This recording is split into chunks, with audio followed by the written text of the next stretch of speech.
Assalamualaikum warahmatullahi wabarakatuh. Perkenalkan, saya Westi Desvia Laura, NPM 1910013411213. Saya mahasiswi Universitas Buah Hatta, Fakultas Keguruan dan Ilmu Pendidikan, Prodi Pendidikan Guru Sekolah Dasar.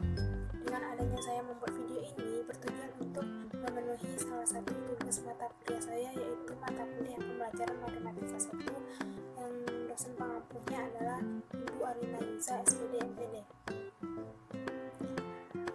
Pada kesempatan kali ini saya akan menjelaskan tentang kurikulum 2013 atau yang biasa disebut dengan K13 dan pendekatan saintifik. Sebelum saya membahas K13 dan pendekatan saintifik, saya akan sedikit menjelaskan tentang apa itu kurikulum. Kurikulum adalah suatu rencana dan pengaturan isi pembelajaran yang digunakan sebagai pedoman dalam kegiatan belajar mengajar. Kurikulum sangat penting untuk menentukan kualitas pendidikan di suatu negara, karena di dalam kurikulum membuat 5 komponen utama, yaitu tujuan kurikulum, materi kurikulum, strategi pembelajaran, organisasi kurikulum, dan evaluasi. Jadi, melalui kurikulum, setiap negara akan merumuskan tujuan pendidikan yang ingin dicapai, merangkai bahan ajar yang akan digunakan dalam kegiatan belajar mengajar demi tercapainya tujuan pendidikan. Ada 3 manfaat kurikulum. Yang pertama, manfaat kurikulum bagi guru. Kurikulum dapat digunakan sebagai pedoman untuk merancang, melaksanakan, dan mengevaluasi kegiatan pembelajaran. Kurikulum juga dapat mendorong tenaga pengajar atau pendidik untuk lebih kreatif dalam proses belajar mengajar. Yang kedua, manfaat kurikulum bagi sekolah. Kurikulum dapat digunakan sebagai alat dalam upaya pencapaian tujuan program pendidikan. Yang ketiga, manfaat kurikulum bagi masyarakat. Kurikulum dapat dijadikan pedoman atau standar bagi orang tua dalam membimbing proses belajar anaknya. Baiklah, saya akan membahas tentang kurikulum 2013 atau bisa disebut dengan K13. Kurikulum 2013 adalah langkah lanjutan pengembangan kurikulum berbasis kompetensi yang dirintis pada tahun 2004 dan KTSP 2006 yang mencakup kompetensi sikap, perilaku, dan pengetahuan dan keterampilan secara terpadu. Pada kurikulum 2013 ini memiliki 4 aspek penilaian, yaitu aspek pengetahuan, aspek keterampilan, aspek sikap, dan perilaku. Pendekatan saintifik. Pendekatan saintifik merupakan kerangka ilmiah pembelajaran yang diterapkan pada kurikulum 2013. Pendekatan saintifik juga mengadaptasi langkah-langkah ilmiah pada sains. Di sini, pendekatan saintifik juga diyakini sebagai titik emas perkembangan dan pengembangan sikap, keterampilan, dan pengetahuan peserta didiknya. Menurut Permendikbud nomor 81A tahun 2013 lampiran 4, pembelajaran terdiri dari 5 pengalaman belajar pokok atau yang biasa dikenal dengan 5M, yaitu mengerti, menanya, mengumpulkan informasi atau eksperimen, mengasosiasikan atau mengolah informasi, yang kelima, mengkomunikasikan. Di sini saya akan menjelaskan satu persatu maksud dari kelima tersebut. Yang pertama, mengamati. Kegiatan belajarnya adalah melihat, membaca, mendengar, dan menyimak, maupun menyimak dengan alat atau menyimak tanpa alat. Kompetensi yang dikembangkannya adalah kesungguhan, ketelitian, dan mencari informasi. Dan yang kedua adalah menanya. Kegiatan belajarnya dengan cara mengajukan pertanyaan tentang informasi yang tidak dipahami dari apa yang diamati, atau pertanyaan untuk mendapatkan informasi tambahan tentang apa yang telah diamati. Jadi mulai dari pertanyaan faktual sampai ke pertanyaan yang bersifat hipotetik atau mungkin maknanya lebih susah. Kompetensi yang dikembangkannya adalah mengembangkan kreativitas, rasa ingin tahu, kemampuan merumuskan pertanyaan untuk membentuk pikiran kritis yang perlu untuk hidup cerdas dan belajar sepanjang hayat. Dan yang ketiga adalah mengumpulkan informasi. Kegiatan belajarnya meliputi melakukan eksperimen, membaca sumber lain selain buku teks, mengamati objek, wawancara dengan narasumber. Kompetensi yang dikembangkannya adalah mengembangkan sikap teliti, jujur, sopan, menghargai pendapat orang lain, kemampuan berkomunikasi dengan baik, menerapkan kemampuan mengumpulkan informasi melalui berbagai cara yang dipelajarinya, dan mengembangkan kebiasaan belajar dan belajar sepanjang hayat. Jadi maksudnya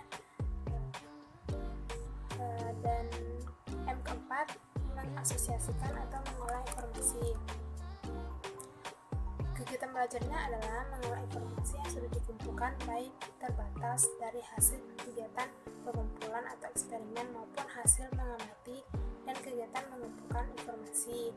Kompetensi yang dikembangkannya adalah mengembangkan sikap jujur, teliti, disiplin, taat aturan, kerja keras, kemampuan menerapkan prosedur, dan kemampuan berpikir induktif serta deduktif dalam menyimpulkan sesuatu masalah.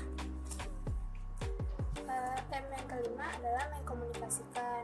Kegiatan belajarnya yaitu menyampaikan hasil pengamatan dan kesimpulan berdasarkan hasil analisis secara lisan, tulisan, atau media lainnya. Kompetensi yang dikembangkannya adalah mengembangkan sikap jujur, teliti, toleransi, kemampuan berpikir sistematis, mengungkapkan pendapat dengan singkat dan jelas sehingga pendengar bisa memahaminya, dan mengembangkan kemampuan berbahasa yang baik dan benar. Dan itulah pembahasan tentang kurikulum 2013 dan pendekatan saintifik. Selanjutnya saya akan menampilkan cuplikan video pembelajaran matematika pada sekolah dasar, dan dari video tersebut saya akan mengamati fase-fase apa saja yang digunakan dalam video tersebut. Berikut cuplikan videonya. Selamat menikmati. Bu Guru melihat hari ini wajahnya semuanya pada cerah, ada yang senyum-senyum manis, ada yang disimbul senyumnya. Semuanya udah makan? Udah, alhamdulillah sudah makan semuanya. Berarti semangat ya hari ini belajarnya ya? Iya. Oke, semangat belajar. Baik, anak-anak, Bu Guru di sini punya gambar, beberapa gambar. Berapa nih? Bangun datar apa? Masih ingat kelas 3, kelas 4? Bujur sangkar atau persegi? Persegi. Kalian lihat sekeliling kalian, ada tegel warnanya putih, ubinya warnanya putih, bentuknya juga sesuai dengan pengamatan saya di sana.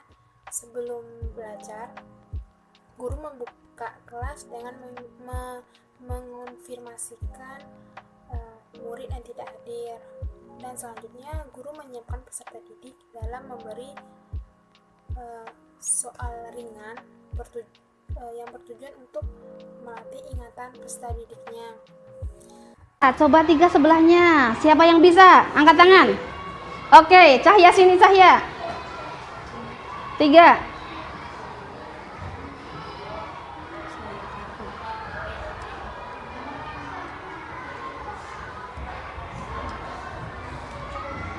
Oke, Cahya bisa menemukan. Inilah persegi yang luasnya 3 kotak. akan ketemu 3 pangkat 3. Jadi fungsinya kita belajar kuadrat, nanti kita bisa mencari luas daerah yang berbentuk persegi. Misalnya nanti kamu mau bangun rumah nih, perlu ubin berapa? Mengajak peserta didiknya berpartisipasi dalam menentukan bilangan kuadrat dengan alat peraga yang digunakan. Kelompoknya ekspor. Faktorisasi mana? Ambil 1 sama karetnya 4. Silahkan ambil. Dibuatnya jangan dibuat macam-macam ya. Dibuatnya harus ya. Dua. Buatnya harus kubus, Bu Yanti. Ingin kalian betul-betul membuat kubus. Jangan membuat yang ada yang gambar bintang. Nanti ada waktunya kita buat bintang. Oke. Iya, kelompoknya satu kelompok 1 kertas. Namanya berarti iya. Ya, namanya siapa? Anggotanya siapa? Anggota kelompoknya siapa? Jangan lupa ditulis. Ya 1 kuadrat. Iya. Guru membagi beberapa kelompok yang terdiri dari beberapa peserta didik. Setelah itu guru membantu pada setiap kelompok dalam mengerjakan tugas kelompoknya. Oke, iya. Baik, selanjutnya kita bahas. Betul nggak ya hasilnya? Dari kelompoknya Fazia dan kawan-kawan. Oke, dapat eksplornya selain 10, dapat 3. Bagus hasilnya. Oke, kelompoknya Alia, kelompok Hasanuddin ini. Ada yang 115 kali 115. Oke, iya. Ini sampai banyak sekali. Lumayan bagus juga. Itu hari ini kita sudah belajar tentang mencari bilangan kuadrat. Tugas di rumah. Kan tadi udah bisa nih ya tugas di rumah. Kalian nanti buka bukunya matematika, kamu baca lagi tentang bilangan kuadrat. Selanjutnya kalian kerjakan latihannya. Ya, latihannya. Oke, paham? Selanjutnya dengarkan Bu Guru, pejamkan matanya. Enggak, dengarkan. Alhamdulillah anak-anak, hari ini kita sudah belajar tentang bilangan kuadrat. Ingat, sebagai siswa tugas kita adalah belajar. Kalian sudah kelas 5. Belajar tanpa disuruh oleh orang tua. Kalau orang tua kalian sibuk masih mengerjakan pekerjaan beliau, kalian harus belajar sendiri tanpa disuruh. Latihan mandiri. Bukunya disiapkan sendiri, tidak disiapkan oleh orang tua. Ingat, sudah kelas 5. Dan jangan lupa, kalian selalu sholat 5 waktu. Bu Guru harapkan kelas 5 selalu sholat 5 waktu, jangan ditinggalkan itu. Karena sholat merupakan tiang agama.